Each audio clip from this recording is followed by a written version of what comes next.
boys and girls, we're going to read a book called Follow the Moon Home. It says a tale of one idea, 20 kids, and 100 sea turtles. It's written by Philippe Cousteau and Deborah Hopkinson, illustrated by Meilo So. You see the little sea turtles on the cover.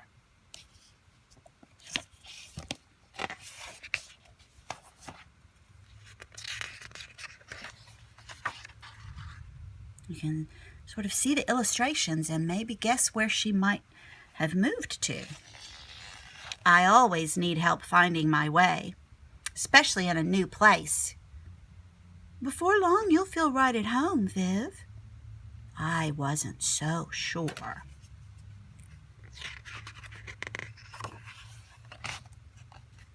Looks like they're in the classroom now, huh?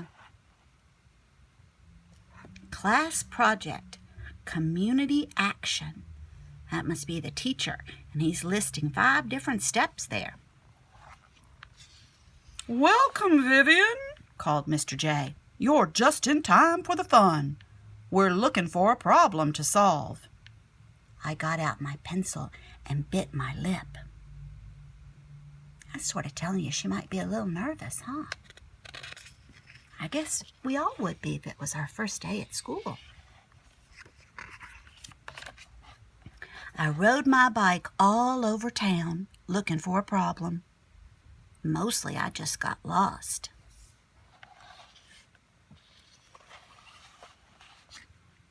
Looks like a nice town.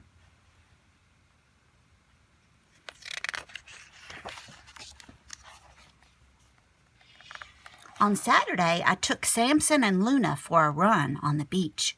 Mostly they pulled me. Let's make a gigantic hole, I gasped, plopping down. My big digger and my little digger sprang into action. Suddenly it was raining sand. That must be the little digger. And I bet over here we see the big digger.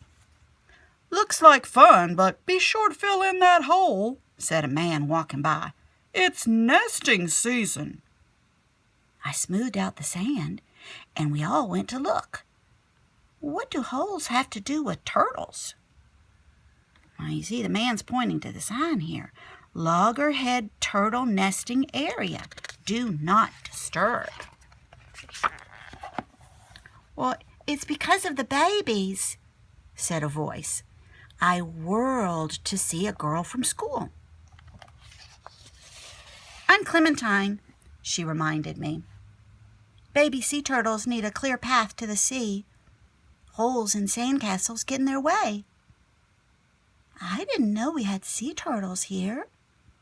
Samson pulled on the leash.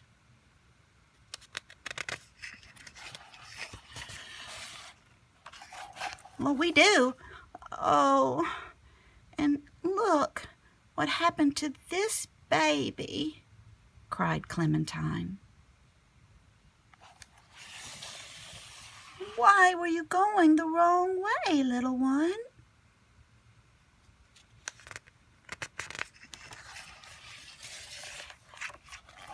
Mr. J had told us to use our own eyes, so that night Mom and I went back to the beach. As darkness fell, we could see bright lights winking on, one by one, along the shore.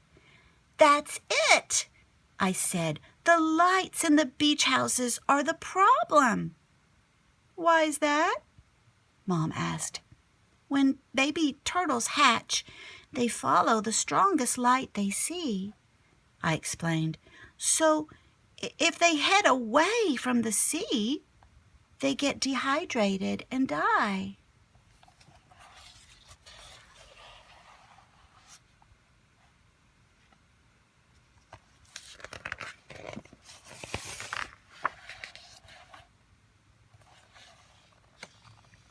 My heart sank as I stared at the houses.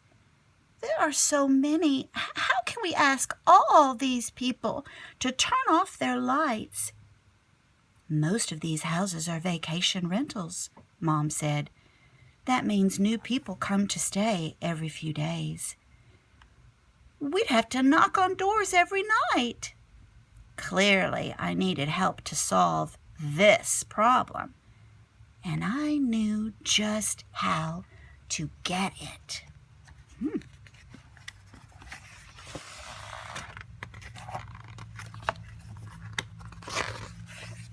On Monday morning, Clementine and I raised our hands first. We told the class that we'd learned and observed about Loggerhead Sea Turtles. The sea turtles are starting to hatch. The sea turtle eggs are starting to hatch, I went on. To save the hatchlings, we need the whole class, the whole town, to help. And that's how Lights Out for Loggerheads began.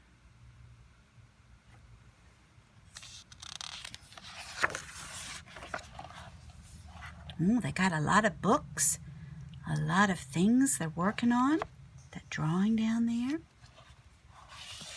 Our classroom became the Loggerhead Lab. First, we gathered lots of information. We read books, we visited an aquarium, and a sea turtle hospital. We asked someone from the South Carolina Marine Turtle Conservation Program to speak to our class. We all brainstormed solutions, choosing the best ideas.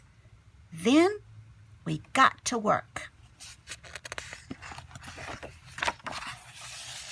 We made posters and delivered them all over town. We wrote fact sheets for all the vacation beach houses. Here's what their fact sheet says. Lights out for loggerheads. Let's keep our beaches dark at night.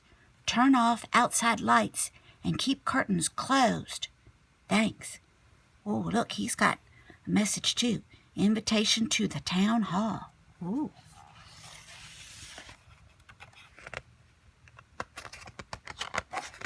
These pages are sticking together a little bit. There we go. To pay for printing our flyers and posters, we held a bake sale. Andy, the coffee shop man, donated a whole pan of his famous granola.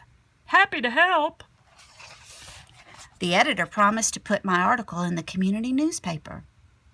Nice to have a new writer in town, she said. The printer gave us a discount for the loggerheads. Rebecca and Max learned how to spread the word on the internet. And Mr. J helped us write a press release. I was on TV as the class spokesperson. Nice. We invited volunteers from Scoot, South Carolina, United Turtle Enthusiasts, for a town meeting. And when the big night arrived, the room was packed. The room buzzed with ideas. We talked about how to make our beach a great place for turtles, how to mark nests, run nightly patrols, what to do if hatchlings get in trouble. And these are all their different things that they wrote down, putting in a poster to show people. Oh, look, they got a lot of applause. At the end, we decided to form our own volunteer group. People cheered for our class. Mr. J beamed, I'm so proud of you all. That was the best night ever. Until...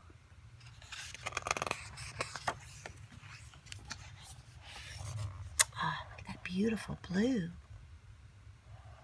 Nighttime.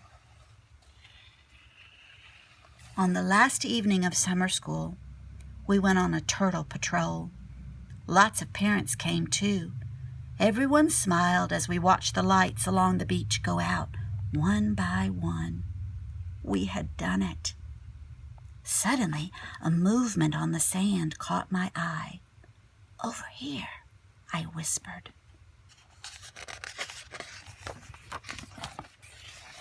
We crept closer, careful to stay quiet. A crescent moon shone on the waves. The sea glittered like silver. I made out first one, then two hatchlings. Soon the sand seemed to boil over with life. Tiny turtles, no more than 2 inches long, burst from the nest. We watched, barely daring to breathe. Would they know where to go?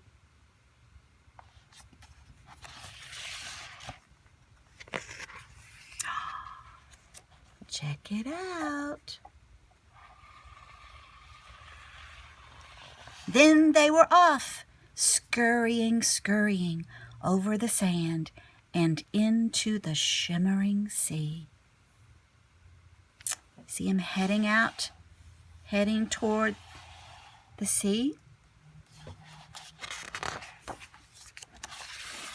We stood together, smiling and silent with wonder.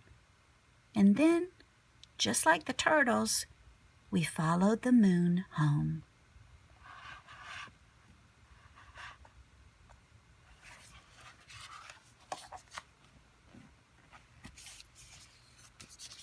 And that's our story, boys and girls. See you later. Bye-bye.